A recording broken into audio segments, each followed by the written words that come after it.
If you're going to change in this place, it's only going to be as a result of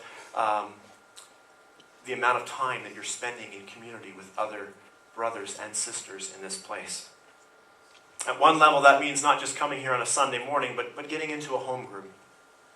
At another level, it means that you need to be in a group of friends from within the church that experiences at least the level of intensity that you would if you did go to a home group, right? Maybe home group's not for everybody, but having a group of friends from within the church that you go to and critique movies with, or that you golf with, or that you have coffee with regularly, that you do life together. It's so essential if you're going to give people life-shaping impact in your life. What's the main reason that the younger brother in Jesus' parable is able to be an heir again? How does that happen? Well, the main reason is he comes back into the family at the expense of the elder brother. The elder owned all the land now, right? The younger son, the father liquidated and gave him his share of the inheritance, so the remainder belonged to the older brother. The 2/3 that was left was his. And what he didn't like and why he's angry, and you heard that in Cheryl's reading, is he hates it that he has to now share another portion of his inheritance with his bratty younger brother. But your elder brother doesn't. Your elder brother gave up his inheritance so that you and I could have an inheritance. And knowledge of Jesus' sacrifice ought to change us. It ought to turn us into a family. Tim Keller tells the story of Ernest Gordon, and it affected me profoundly. And so I want to end by telling it too. Ernest Gordon, who later became a chaplain at Princeton, was a British World War II soldier who was captured by the Japanese and made to work on the death railway along the valley of the Kwai River in Thailand. Conditions there, as many of you know from the movie, conditions there were so bad that between 1,000 and 2,000 soldiers died, between 1,000 and 2,000 prisoners of war died for every 5 miles of railway laid. It got so bad that in his memoirs, Ernest Gordon said that the men were all at each other's throats. They went back to the law of the jungle. Death was everywhere.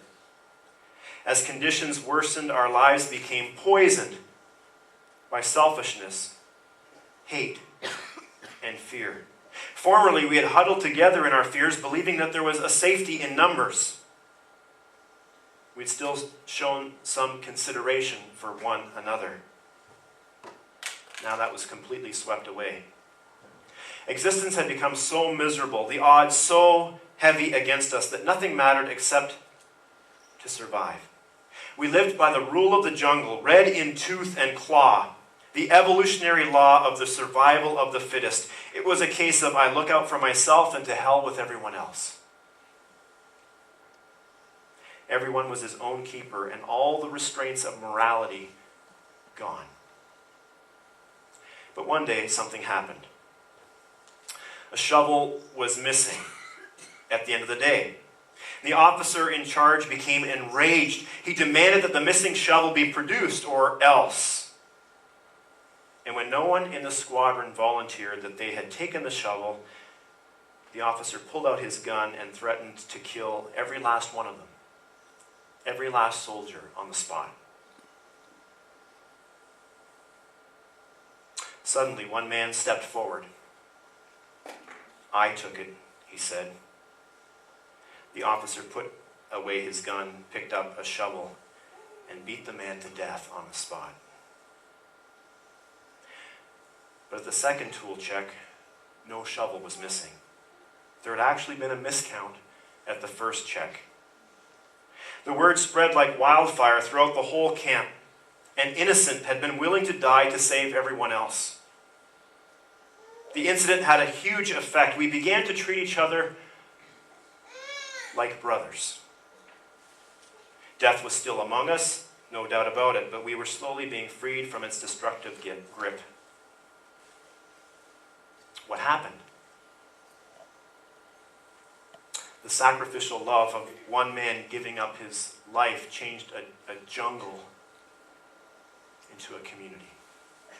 And that was just a human being. It was just a man. Jesus Christ gave himself for you. Jesus Christ stepped forward and was beaten to the ground to save us from our sins. Let that supreme sacrifice turn us into a family.